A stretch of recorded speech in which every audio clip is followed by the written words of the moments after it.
Merci Valérie et Quentin d'avoir ouvert le débat des prélèvements urinaires. Vous nous avez encouragés, on l'a compris, à abandonner définitivement les sacs. Je suis certain que ça va susciter pas mal de questions et de commentaires. On en reparlera tout à l'heure. C'est maintenant le moment d'introduire Hélène Darretin, qui est péricultrice. Depuis 2012, elle travaille en néonatologie au sein de l'unité kangourou du CHSF de Corbeil.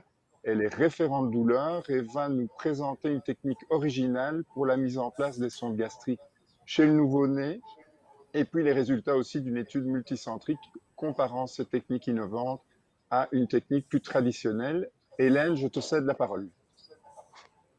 Bonjour à tous. Je vois pas le diaporama, mais en tout cas déjà, je voulais remercier. Ah, merci. Je voulais remercier vivement tous les membres de Pédiadol pour m'avoir invité à présenter cette étude. Et je remercie également. J'en profite pour remercier toutes les personnes qui ont contribué à l'élaboration et à la finalisation de l'étude, sans oublier tous les soignants qui sont concernés, évidemment, dans les services. Donc, suivante. Pourquoi je me suis intéressée particulièrement à ce soin, qui est la sonde gastrique? Déjà, quand on travaille en néonat, on s'aperçoit très rapidement que c'est un soin très fréquent et malheureusement souvent banalisé. Il est très fréquent, effectivement, dans l'étude EpiPen. On peut constater que c'est le 5e soin le plus fréquent en réa néonat, soit tous les 2 jours. C'est une étude qui était élaborée sur...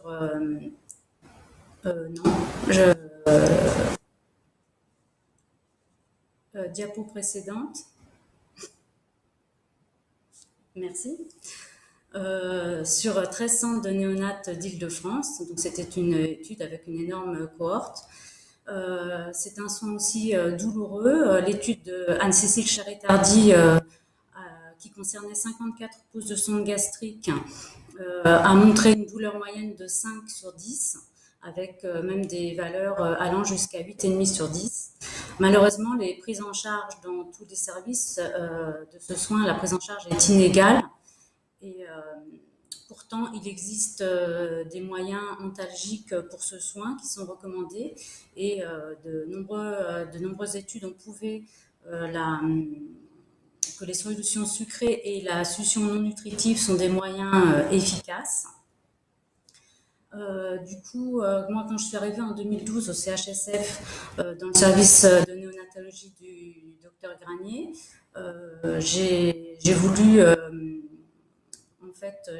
élaboré un petit peu une nouvelle technique pour potentialiser en fait la succion non nutritive qui me paraissait très intéressante.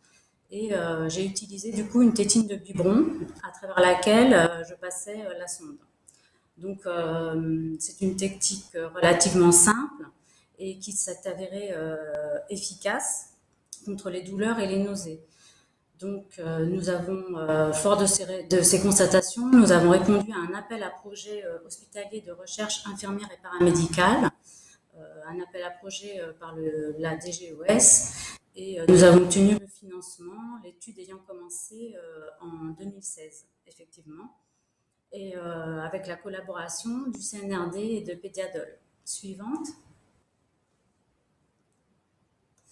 Donc, c'est l'étude de l'ATSONG. C'est une étude multicentrique qui concernait donc 3 centres de néonates en Île-de-France, le CHSF, donc, où je travaille, l'hôpital de La Fontaine à Saint-Denis et l'hôpital Saint-Joseph à Paris. C'est une étude multicentrique, contrôlée, randomisée en ouvert. Donc, il s'agissait de comparer le bras expérimental de la tétine de biberon avec le bras contrôle, qui était une tétine simple de l'enfant pour la succion non nutritive. Donc, la comparaison de ces techniques sur la perception de la douleur au moment du soin et l'incidence sur les nausées. Les soins étaient donc évalués par 2 puéricultrices indépendantes de l'étude et expertes en douleur de l'enfant. grâce à... Donc tous les soins étaient filmés. Suivante.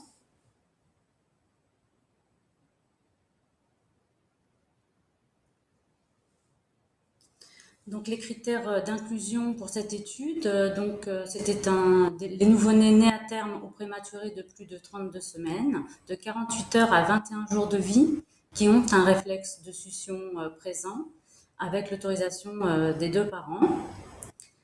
Les critères de non-inclusion, donc toute ventilation assistée, tout nouveau-né déjà inclus dans l'étude, les malformations, notamment les malformations de la face, pas dentalgique dans les 8 heures précédant le soin et toutes les contre-indications à l'administration de sucre. Suivante.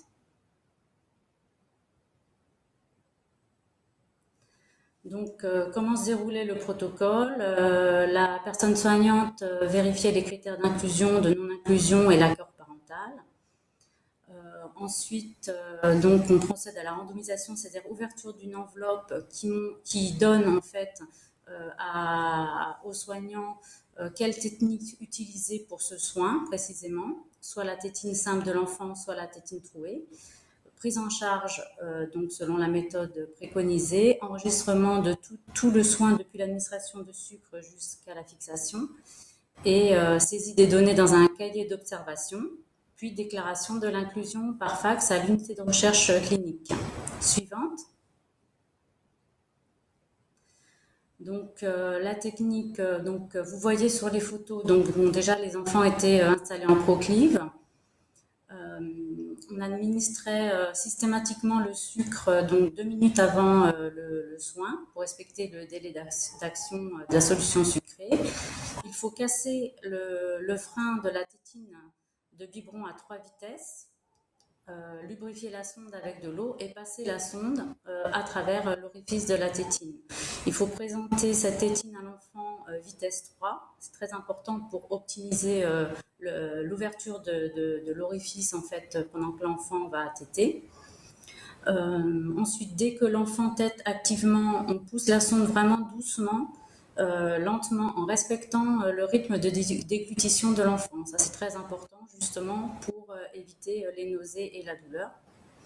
Arrivé au repère qui est prédéfini, on tient la sonde de manière à faire glisser la tétine le long de la sonde pour ensuite fixer et découper la tétine car bien sûr, la tétine ne peut pas ressortir par l'autre extrémité. Suivante. Donc, les soins ont été évalués grâce à l'échelle DAN qui a été validée pour évaluer la douleur aiguë du nouveau-né de 0 à 10. Suivante. Les critères de jugement de l'étude. Donc, le critère principal, c'est le pourcentage de nouveau-nés présentant un score DAN inférieur à 3. Et les critères secondaires, la valeur absolue du score DAN et la survenue et fréquence des nausées. Suivante. Donc, les caractéristiques de la population. Donc, déjà, il y a 71 enfants qui ont été inclus dans l'étude. Les deux groupes de randomisation étaient comparables, hormis le nombre de poses de sonde antérieures à ce soin qui était significativement plus important dans le bras expérimental.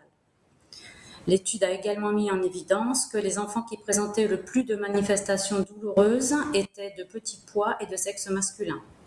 Suivante. Les résultats, donc la durée du soin était inférieure à 5 minutes dans les deux groupes. 2 soins n'ont pas pu être évalués par manque de visibilité, de mauvaise qualité de vidéo. Vous voyez que au niveau de la DAN inférieure à 3, dans 71% des enfants ont une DAN inférieure à 3 dans le groupe expérimental, alors que 44% seulement dans le groupe témoin. Donc au moment du soin, le score DAN était significativement plus bas dans le groupe expérimental. Les nausées et les nausées étaient fréquentes et comparables. Suivante. L'analyse multivariée, elle permet de prendre en compte l'ensemble des facteurs qui pourraient influencer le résultat, donc c'est très important. Et cette analyse de sensibilité a mis en évidence que la technique avec le bras expérimental était un facteur indépendant de protection antalgique par rapport à la technique de référence. Suivante. Donc effectivement, dans cette étude EpiPain qui concernait 430 nouveau-nés dans 13 centres de réa néonates, où on voyait en moyenne 16 gestes par jour, dont 10 douloureux, avec malheureusement 20% seulement des gestes couverts par une analgésie. Du coup, alors que l'on sait que la douleur éprouvée lors d'un soin sensibilise à la douleur du soin suivant et qu'il existe une réelle mémorisation de la douleur, de nombreuses études aussi ont prouvé que les douleurs répétées et prolongées étaient délétères et peuvent avoir des conséquences à court, moyen et long terme. Dans ce contexte, proposer une alternative pour diminuer les sensations douloureuses pour un soin qui est très fréquent en néonatologie semble très important dans la prise en charge des nouveau-nés et peut s'inscrire dans une stratégie de bien-être et de soins de développement de l'enfant. Il est vrai qu'actuellement en néonat, la tendance est plutôt de poser des sondes par voie nasale, mais l'objectif de cette étude était de démontrer l'efficacité de cette nouvelle technique par voie orogastrique lorsque l'on choisit évidemment de poser la sonde par voie orale. Suivante. Donc, effectivement, c'est une technique. L'étude en fait suggère que la méthode innovante permet un soin plus confortable associé à moins de manifestations douloureuses. C'est une technique simple qui est facilement accessible, qui est peu onéreuse et donc qui va favoriser guider la sonde et favoriser le centrage de la sonde au niveau du carrefour pharyngé. L'objectif était certes de démontrer l'efficacité de cette méthode, mais surtout de la faire connaître pour qu'elle profite au maximum de nouveau-nés, mais aussi d'enfants, car elle peut être transposable effectivement dans d'autres situations de soins, pour des nourrissons, par exemple, tels que pour des enfants plus grands qui tètent aussi, par exemple en cas de bronchiolite. Donc là, on va vous passer une petite vidéo donc, qui n'a pas été faite pendant l'étude, qui a été faite avant. Effectivement, du coup, dans des circonstances plus adaptées pour l'enfant, car on a pu... L'enfant a pu être installé dans les bras de sa mère et il a pu bénéficier d'un enveloppement, ce qui n'a pas été possible effectivement pendant l'étude, car les conditions devaient être vraiment similaires pour tous les enfants pendant l'étude, et surtout il fallait vraiment pouvoir utiliser le score d'Anne avec le critère d'observation des mouvements. Donc vous pouvez passer. Alors la vidéo, je vais la commenter. Du coup, c'est volontairement qu'on a coupé le son parce qu'en plus il y avait des alarmes parasites. Donc je vais vous commenter cette petite vidéo. Donc c'est on entend le son quand même, je crois, mais bon. Donc c'est une enfant à l'unité kangourou. Elle est installée dans les bras de sa maman. Elle est un petit peu enveloppée. Elle a reçu le sucre et il faut stimuler effectivement la succion, parce que des fois, souvent avec le sucre, les enfants sont un petit peu endormis. Ça provoque aussi un bien-être et un petit endormissement. Donc, il faut assez stimuler la succion. Et quand l'enfant tète, c'est vraiment important de respecter la déglutition. C'est ça qui va éviter la douleur et les nausées, enfin les manifestations en tout cas douloureuses.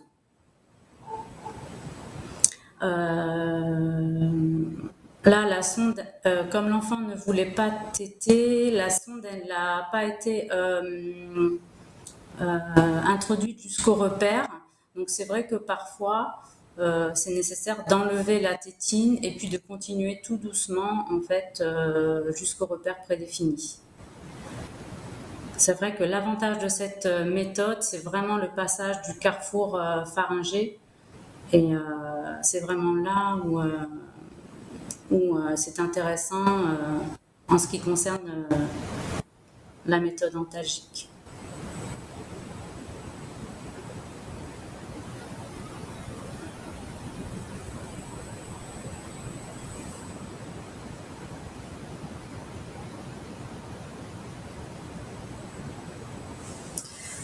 Voilà, je vous remercie de votre attention.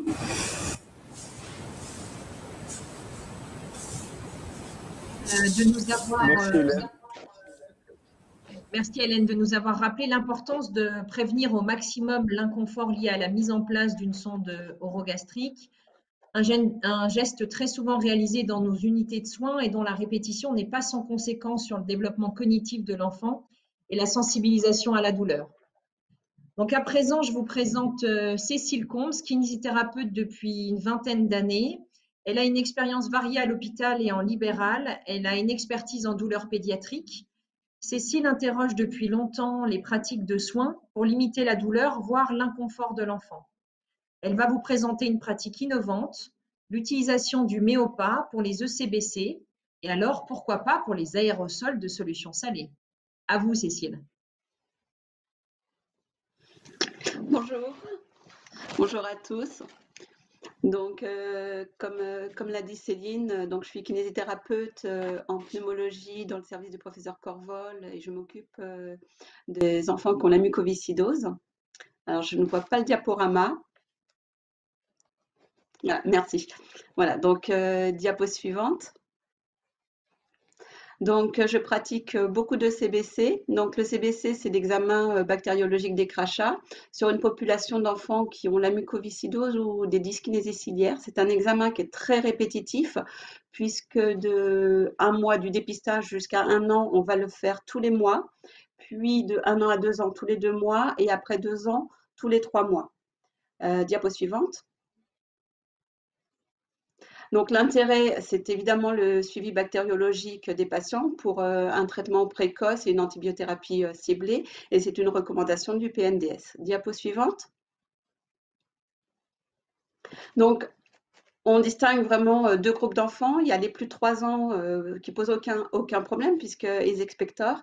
La problématique survient sur les moins de 3 ans puisque c'est un prélèvement qui va se faire par aspiration buccale au décours d'une séance de kiné respiratoire. Donc forcément, l'enfant n'a pas forcément envie qu'on lui introduise une sonde au fond de la bouche. En plus, on a besoin de sa coopération puisqu'il faut qu'il tousse activement. Donc c'est là où se pose le problème. Diapo suivante. Donc, alors, fin des années 90, c'était un soin où on constatait beaucoup de contention de niveau 4 selon l'échelle PRIC. Donc, pour ceux qui ont suivi Pédiadol là, depuis ce matin, l'échelle PRIC, c'est l'échelle de contention chez l'enfant qui est validée depuis le 2019. Et le niveau 4, c'est une contention très forte avec une ou plusieurs parties du corps du patient qui est maintenue par plusieurs personnes. En 2010, on a travaillé sur notre pratique de kiné respiratoire et on a introduit la distraction. Donc, on a eu des soins de kiné respiratoire qui se passaient beaucoup mieux, sans pleurs. Et malheureusement, les ECBC restaient un soin qui était assez mal vécu par les soignants, par les parents, par les enfants, où la distraction ne suffisait pas. En 2017, on a décidé d'introduire le Méopa pour les ECBC. Diapo suivante. Alors, on a eu quelques levées de boucliers, quelques freins, quelques objections. Donc, Méopa plus CBC, on a entendu oh, c'est pas la peine, c'est un soin rapide, ils ont pas mal, ils ont peur, c'est qu'un petit soin. Ben, tout ce qu'on peut entendre sur des gestes qui sont très courts et puis qui paraissent anodins pour beaucoup d'entre nous. Diapo suivante. Mais grâce aux formations que nous avons eues, nous avons pu argumenter face à tous ces freins en disant que peur et douleur n'étaient pas corrélées, que la répétition des gestes majeure la douleur. Et comme je viens de vous le dire donc, sur les premières diapos, c'est un geste qui est très répétitif et donc qui génère une anxiété énorme, surtout quand l'enfant voit une sonde qui fait presque 20 cm qui s'approche de sa bouche. L'anxiété est majeure. Et on a pu aussi objecter que la durée du soin et douleur n'étaient pas corrélées. Diapo suivante. Donc, fort de ces formations, donc on a décidé d'utiliser le Méopa pour les ECBC. L'équipe de la douleur nous a accompagnés pour réaliser des vidéos et puis évaluer nos pratiques. Donc, on a évalué nos pratiques sur des enfants qui étaient âgés de 8 mois à 3 ans, qui avaient tous eu un ECBC avant et pour lesquels 50% des parents avaient estimé que les CBC précédents s'étaient mal passés. Diapo suivante. Donc, alors, avant le soin, donc, étaient présents 1 ou 2 parents systématiquement. Alors, une infirmière, ça pas toujours. Parfois, il y avait une infirmière pour faire la distraction en plus du Méopa. Parfois pas, et forcément toujours un kiné, puisque c'est lui qui va réaliser la kiné respiratoire, qui va permettre de mobiliser les sécrétions pour faire le prélèvement. L'enfant était installé sur son parent, qui lui-même était sur la table d'examen, donc dans les bras du parent.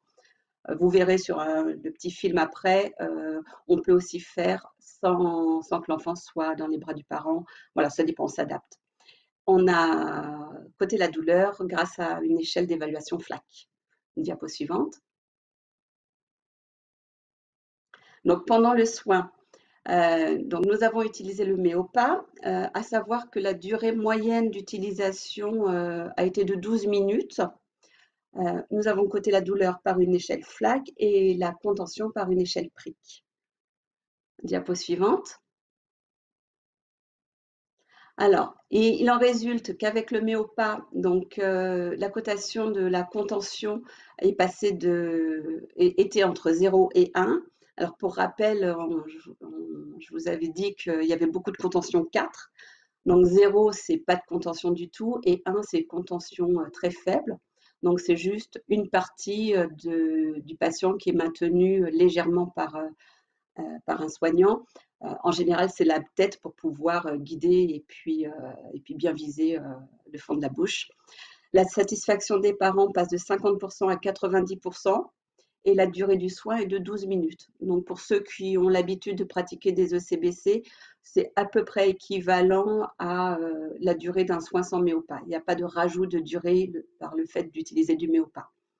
Diapo suivante. Donc, je vous propose de regarder un petit film qui va illustrer donc la technique. Alors, on va faire la kinétique? Oui. Allez, je mets mes mains sur toi. Et toi, tu souffles. Bravo. Allez, on imagine un gâteau avec plein de bougies. Tu les vois, les bougies? Oui. Il y a combien de bougies sur ce gâteau? Il y en a 5. Alors, il faut éteindre les 5 bougies. Vas-y, il faut souffler longtemps pour éteindre 5 bougies. Là, tu as éteint une bougie, c'est tout. Allez, tu essayes d'éteindre 5 bougies. Ah, j'ai rien entendu là. Oui. Longtemps. Très bien. C'est bien. Allez, respire bien l'air du ballon là. Est-ce que tu les vois, les bougies du gâteau? Ouais. C'est un bon gâteau? Oui. Oh, je vois que tu te lèches les lèvres, dis donc. Il est à quoi ce gâteau? C'est un gâteau à quoi? Au chocolat. Ah. C'est ton préféré? Oui. C'est le gâteau de maman? Oui. Il souffle bien. Encore. C'est bien, on va pouvoir aller chercher le petit crachat dans la bouche.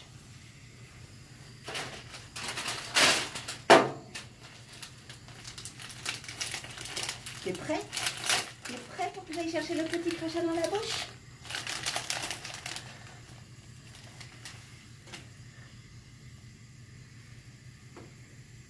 Tu te rappelles comment il faut faire? Quand je vais te le dire, tu enlèves le masque et tu vas tousser. Attends. Moi, je branche mon petit aspirateur. Bah oui, avec l'aspirateur à crachat. T'enlèves le masque et tu tousses. Vas-y, tousse fort. Tousse. Voilà. C'est bien. On remet le masque. Il va falloir que tu tousses un tout petit peu plus fort. D'accord? Quand tu es prêt, tu me dis. Est-ce qu'à 3, tu seras prêt? Non? À 4 alors. 1, 2, 3, 4. T'enlèves le masque, tu tousses. Allez, je vais à la pêche, moi. Voilà, c'est bien, j'en ai eu, bravo. On peut arrêter le masque. Ça y est, on a eu le... Attention. Voilà, diapo suivante. Donc, depuis, alors en 2018, les connaissances ont évolué. Les pneumologues m'ont demandé d'utiliser du sérum salé hypertonique pour faire les ECBC, puisque le sérum salé hypertonique a l'avantage de fluidifier, de provoquer la toux. La problématique, il fallait que je choisisse entre Méopa et SSH. Et avec l'expérience que j'avais de l'ECBC sous Méopa, je ne voulais pas lâcher le Méopa. Donc, j'avais le choix de faire le SSH pour les plus de 3 ans et puis le Méopa pour les moins de 3 ans, mais c'était dommage parce que c'était aussi me priver du SSH qui m'aidait à avoir des prélèvements de meilleure qualité. Diapo suivante. Donc, un jour, on a eu une formation sur les aérosols et puis on s'est aperçu qu'un aérosol, c'était l'association de 3 choses, un compresseur, un nébuliseur et puis un liquide à nébuliser avec un débit qui devait être de 6 litres par minute. Donc, l'idée, c'était de se dire que l'obus de Méopa, il y avait un débit qui pouvait être suffisant pour nébuliser le SSH. Mais c'était comment faire, la question c'était comment faire. Donc, diapo suivante. Donc, il y avait des questions. C'était est-ce qu'il y avait une interférence entre le SSH et le Méopa? Est-ce que c'était faisable? Et puis, quelle était la tolérance médicale par rapport à la mucoviscidose ou à la dyskinésie ciliaire? Donc, évidemment, on ne pouvait pas nébuliser avec le Méopa sans avoir répondu à toutes ces questions. Diapo suivante. Donc, alors, on a sollicité le service de la douleur pour nous aider avec ses connaissances sur le Méopa. Les collègues avec qui on a réalisé tout un tas de montages pour arriver à nébuliser, parce qu'au départ, on pensait qu'il fallait garder le ballon du Méopa, mais on perdait le débit des 6 litres minute. Et la pharmacienne qui nous a donné son accord.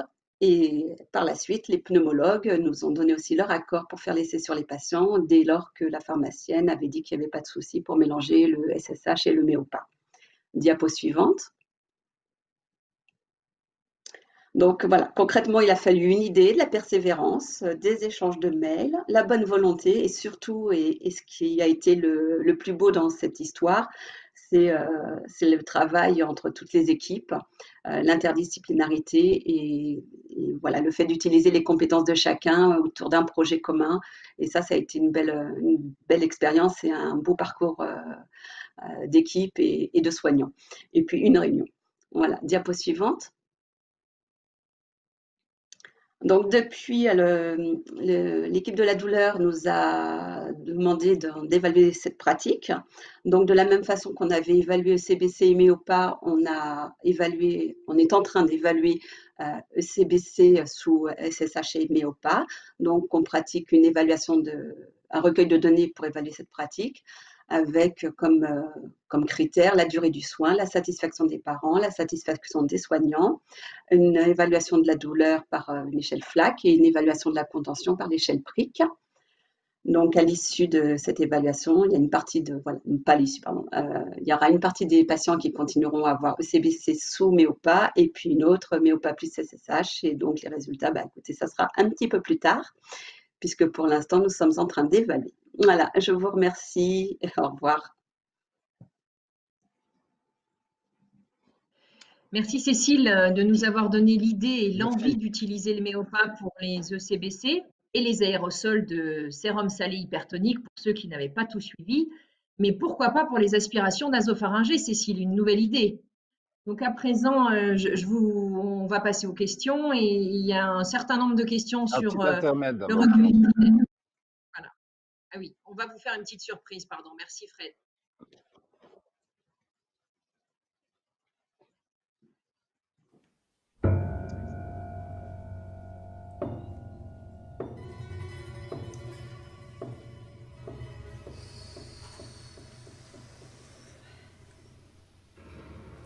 Il va encore falloir poser une sonde gastrique. Et ça, c'est pas toujours facile. Eh ben oui, ça fait mal. Mais c'est comme ça.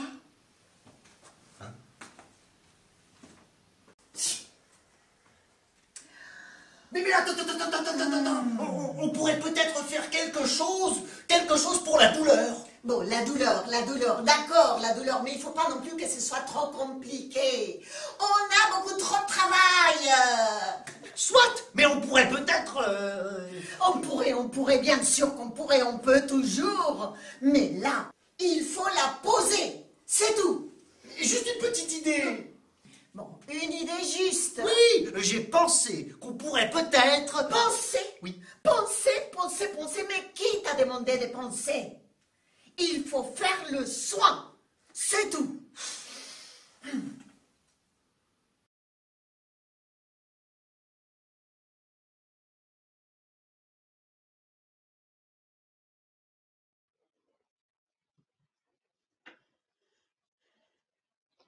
Voilà, merci. On va passer aux questions. On pourrait peut-être commencer par le premier sujet. Donc finalement, Valérie et Quentin, la bonne nouvelle, c'est que vous nous annoncez qu'avec les bandelettes ou les compresses, on a à notre disposition un moyen de diagnostic complètement indolore et confortable pour la réalisation d'un diagnostic d'infection urinaire. Malheureusement, une fois sur 5, on doit choisir une technique un peu plus invasive pour le traitement, pour le prélèvement cytobactériologique. Juste revenir un petit peu sur la ponction suspubienne. Quel analgo-sédation vous avez utilisé? Parce que l'enfant qui était sur la vidéo paraissait peut-être pas tout à fait confortable. Vous aviez utilisé donc la solution sucrée, succion. Il y avait eu de l'EMLA? D'accord. Ok. Et quelle est finalement dans le service la proportion d'enfants qui vont recevoir qui vont avoir finalement une ponction suspubienne, un sondage vésical ou cette fameuse technique que tu nous as présentée du mijet? On parle là des petits nourrissons. Alors les mijets, ils sont pas faits chez nous, mais c'est vrai que ça aille clairement à y réfléchir. Et par rapport au sondage vésical versus la ponction suspubienne, chez la fille, on fera évidemment toujours un sondage vésical. Et alors chez le petit garçon, on considère qu'on peut faire un sondage vésical quand le petit garçon est facilement décalotable, ce qui est malheureusement pas très souvent le cas. Donc quand on a un phimosis serré, voire même a priori un phimosis, même si on voit le MEA, on a clairement tendance à privilégier la ponction suspubienne parce que le taux de contamination va être bien moindre et on voit que dans les sondages, enfin c'est une seule étude qui montre ça, mais qu'on a quand même 40% de contamination chez les garçons qui sont non décalotables.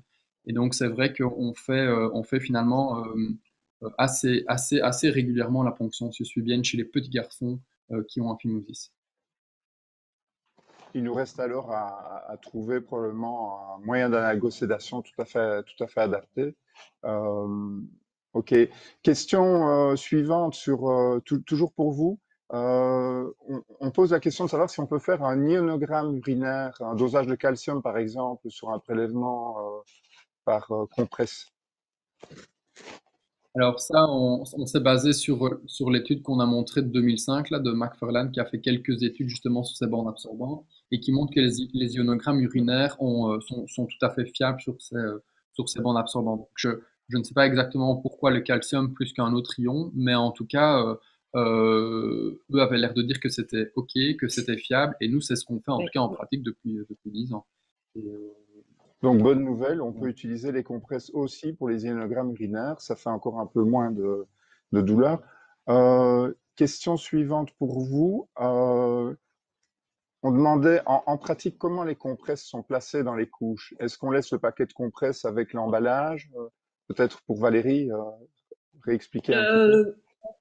Oui, donc en fait, on prend un paquet de compresses, on ouvre le paquet de compresses et on jette le papier, le papier, mais on garde les compresses avec le film transparent. Et c'est ça qui sert de support imperméable, c'est le papier transparent. Donc on place bien sûr les D'accord. compresses contre le pubis ou la vulve de l'enfant et le papier transparent est en contact avec le lange, ce qui empêche en fait que l'urine fuite dans le lange, qu'il reste bien sur les C'est ça, que compresses. le linge n'absorbe à ce moment-là Non, l'urine. le lange n'absorbe pas Euh, l'urine qui est sur les compresses. ouais, Ce n'est pas un film que l'on met en plus, on utilise simplement le film imperméable qu'il y a sur le paquet de compresses. très bien. Je On a eu passe pas la mal de parole à questions. Céline. Ouais, oui, merci beaucoup. On a eu des questions sur votre pratique, principalement en néonatologie. Quelles sont les recommandations pour les ECBU? Les recommandations, c'est de faire soit une ponction suspubienne, soit un sondage urinaire. C'est là qu'on a le moins de taux de contamination et c'est ce qui est recommandé en tout cas. Voilà, donc c'est vrai que soit on veut un recueil urinaire pour la réalisation, par exemple, d'une protéinurie ou d'une calciurie, par exemple. Là, évidemment, nous, on va passer par l'intermédiaire de matériel absorbant. Mais par contre, si c'est pour une raison, pour une recherche d'infection urinaire, comme en plus ce sont des petits prématurés qui seront normalement d'emblée mis sous antibiotiques par la suite et que tout ça est réalisé justement dans un bilan complet, eh bien dans ce cas-là, oui, on passe d'office soit par le sondage ou la ponction suspubienne. D'accord, merci. Donc avec l'analgésie dont nous a parlé Frédéric, qui est très Oui. importante. Merci, merci beaucoup.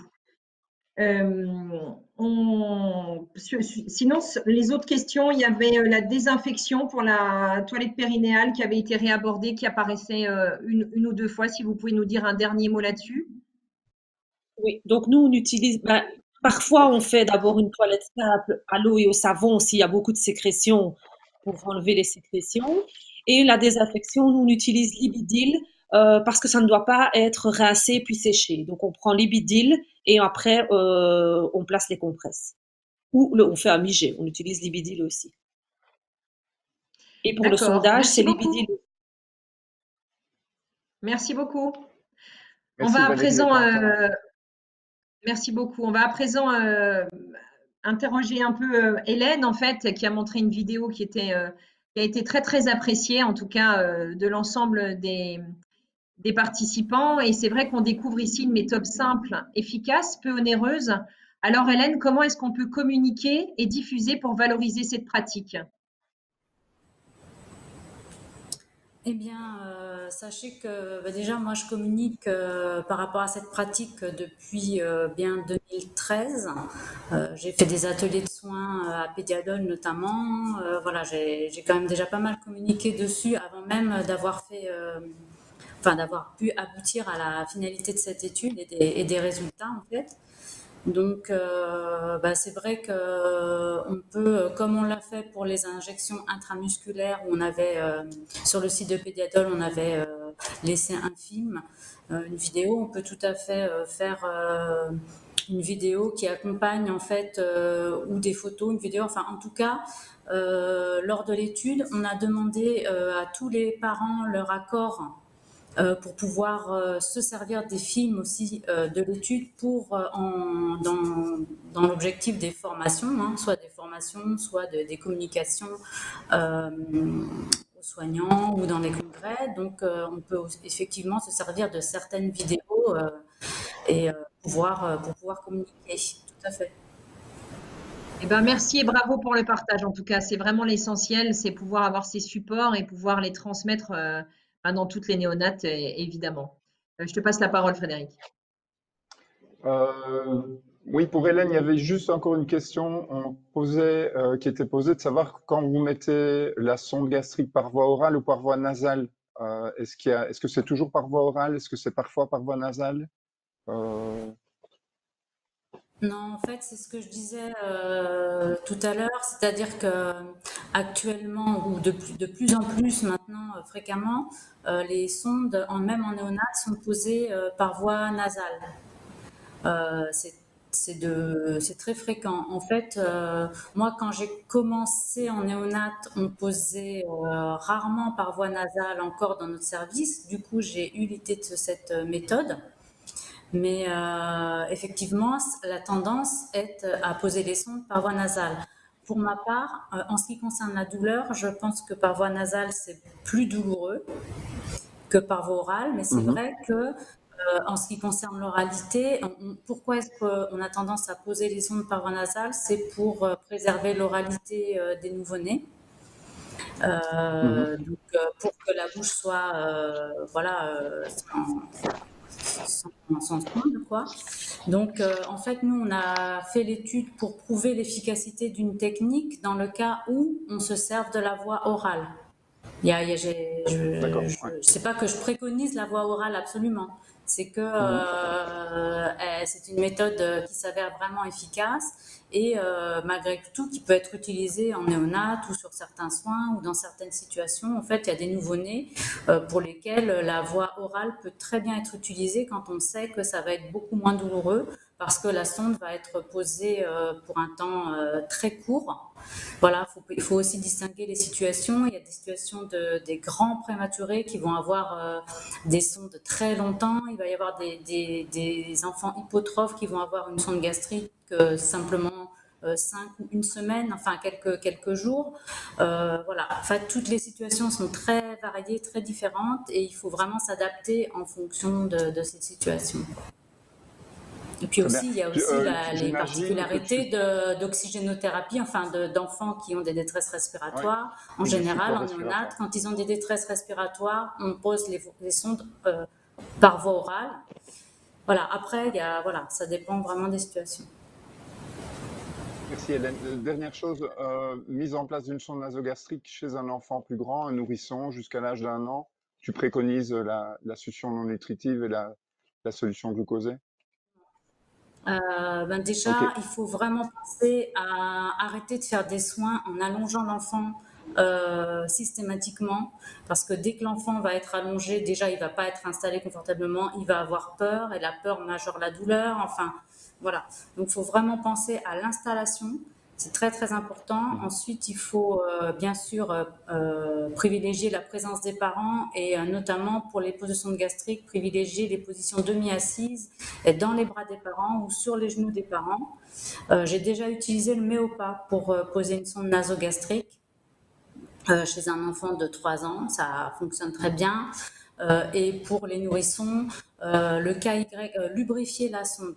Avant de, en fait, la sonde nasogastrique, ce qui est douloureux, c'est le passage des Coan. C'est vraiment ça qui, plus ensuite avaler la sonde. Donc, il y a vraiment 2 passages douloureux. Et pour le nez, il faut, moi, dans mon expérience, je lubrifiais la sonde avec du KY. Donc, c'est vraiment quelque chose de très intéressant et qui fonctionne très, très bien pour le nez. Merci Hélène. Une question peut-être à propos des prélèvements cytobactériologiques chez les patients mucos. Est-ce que vous avez testé ces masques avec une valve qui permettent éventuellement de réaliser l'aspiration sans retirer le masque? C'est des masques qui sont utilisés notamment pour faire des fibroscopies respiratoires. Ça, c'est une question pour notre dernière oratrice.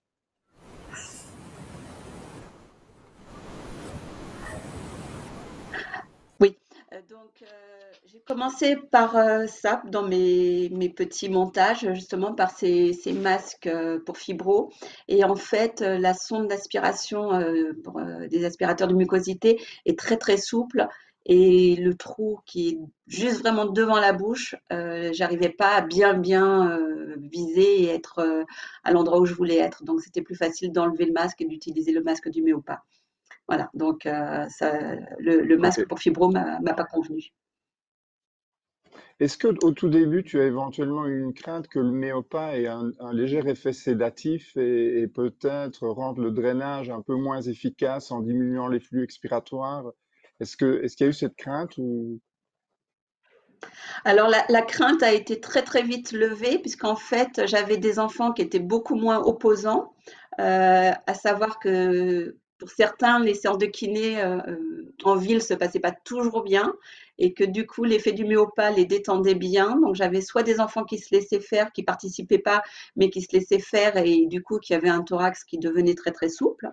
Je pouvais aussi avoir, grâce à l'effet du Méopa, des enfants qui se mettaient à rire. Or, les rires dans la kiné respiratoire, c'est plutôt favorisant puisque c'est bronchodilatateur. Donc, ça me facilitait le drainage. Et puis, dans certains cas, l'enfant, il est, comme vous avez vu dans le film, il est avec moi, il participe, on l'emmène souffler des bougies, donc aucune sédation Ok. qui Que nuit du au positif. désencombrement. Oui, voilà, même pour le drainage, Cécile, c'est que du positif.